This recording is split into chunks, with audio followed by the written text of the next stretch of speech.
Deixa o ímpio o seu caminho e o homem maligno os seus pensamentos e se convirta ao Senhor, porque é rico em perdoar e se compadecerá dele.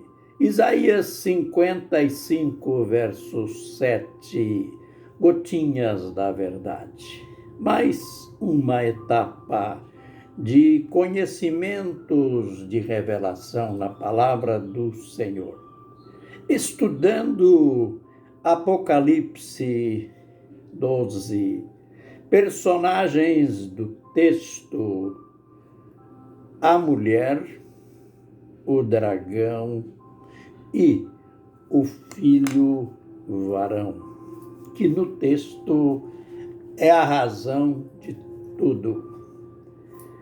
Nós não temos pressa, por isso a gente já passou por vários vídeos, vários dias estacionado aqui nesse tema, nessa história que está implícita no capítulo 12. E aquele lembrete de que nós só mencionamos capítulos e versículos por uma questão de nos situarmos no texto, por uma questão de organização no estudo, mas a interpretação não depende dessa questão, capítulos e versículos, pois as Escrituras, originalmente, elas não eram assim divididas. Eu cito isto porque, em realidade, o capítulo 12 não começa no capítulo 12, não começa no verso 1. Na realidade, ele começa no último verso do capítulo 11. Abriu-se, então, o santuário de Deus que se acha no céu, e foi vista a arca da aliança no seu santuário, e sobrevieram relâmpagos, vozes e terremoto e grande chuva de pedra. Olha, este que assinala os resultados, os efeitos do soar da sétima trombeta, aquela que é a última trombeta mencionada por Paulo em 1 Coríntios 15, 52, mencionada pelo mesmo apóstolo em 1 Tessalonicenses 4, 16. E agora, aqui no desfecho final. E, interessante, essa observação. Jesus fez menção clara dessa última trombeta, da sétima trombeta, da voz do sétimo anjo, no seu juramento, ali no capítulo 10, verso 6. Aquele juramento em que, lembre que nos versos anteriores, João teve aquela visão dele com o pé direito sobre o mar e o esquerdo sobre a terra, e o seu braço levantado, e o juramento jurou por aquele que fez o céu, a terra, o mar e tudo o que neles existem. Nesse juramento, ele garantiu: já não haverá demora, isto é, entre a sexta e a sétima trombeta. Não haveria ou não haverá demora, já não haverá demora. Mas nos dias da voz do sétimo anjo, quando ele estiver para tocar a sua trombeta, cumprir-se-á o mistério de Deus, aleluia, que ele anunciou aos seus servos, os profetas. Então, em 11:15, está escrito que, quando ouviu-se a voz do sétimo anjo, quando ele tocou a sua trombeta, o apóstolo diz que ele ouviu do céu vozes muito fortes, festivas, que diziam: o reino do mundo se tornou de nosso Senhor e do seu Cristo, e ele reinará pelos séculos dos séculos. Veja bem que essa trombeta, ela é conclusiva.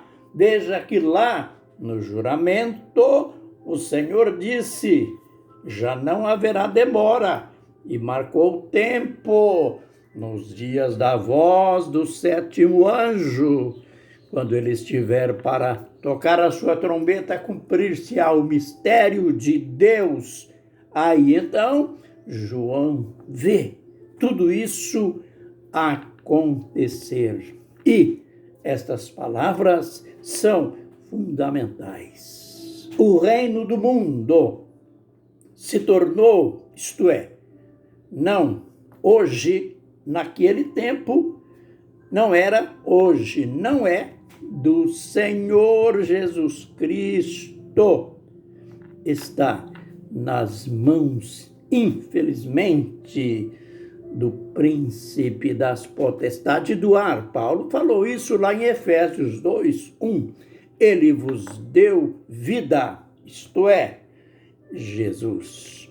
Ele vos deu vida quando estáveis mortos nos vossos delitos e pecados, governado, sujeito ao príncipe das potestades do ar, isto é, o diabo e seus subalternos, que dominam os ares, que controlam este mundo.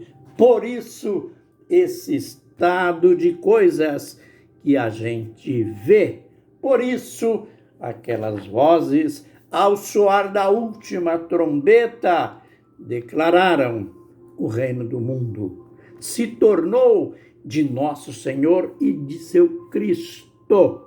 Ele reinará pelos séculos dos séculos. Olha, para que não fique dúvidas em relação à divindade, porque aqui a pessoa pode dizer, veja, aí está claro, fala o Senhor e o seu Cristo, duas pessoas.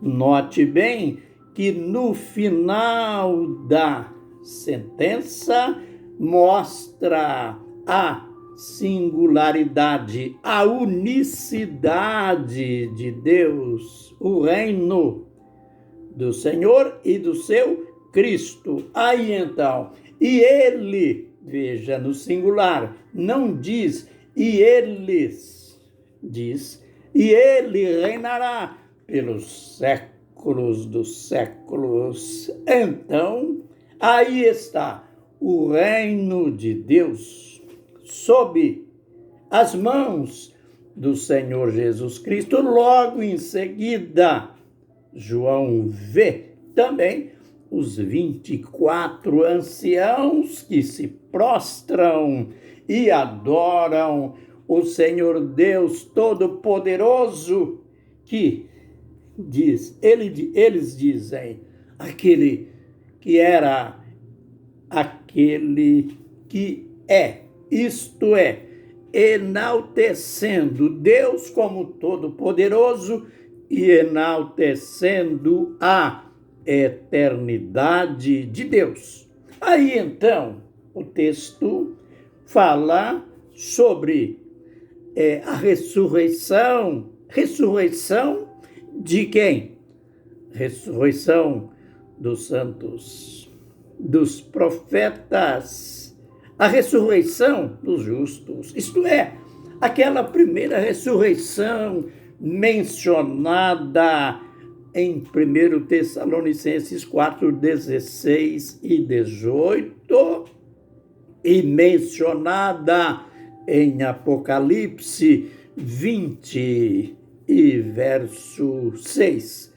E, além da ressurreição, fala também que chegou o tempo do juízo sobre os ímpios, a destruição daqueles que destruíram a terra.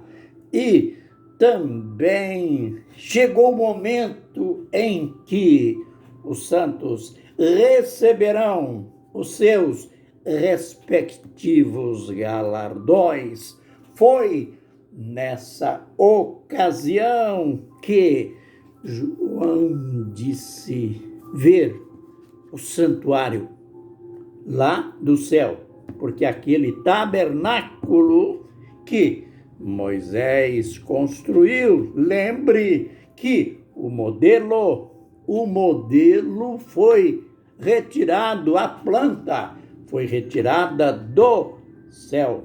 E esse modelo continua lá até hoje. Foi quando João viu o santuário aberto e lá no seu interior a arca da aliança e ouvi vozes, relâmpagos, trovões, terremoto e uma chuva de pedra histórica. E logo em seguida, então, aí, na sequência do texto, esqueça a divisão do capítulo ou dos capítulos, mas se concentre no texto. Foi aí que João diz: viu-se uma mulher vestida de sol, com a lua embaixo de seus pés, uma coroa de 12 estrelas sobre a sua cabeça, e esta mulher estava grávida, dando gritos, sentindo tormentos para dar à luz o seu filho. É daqui que a gente vai continuar na sequência no próximo vídeo. Aleluia! Vamos aprender, porque este capítulo 12, é básico para o entendimento do Apocalipse. Aleluia! Aleluia! Amém.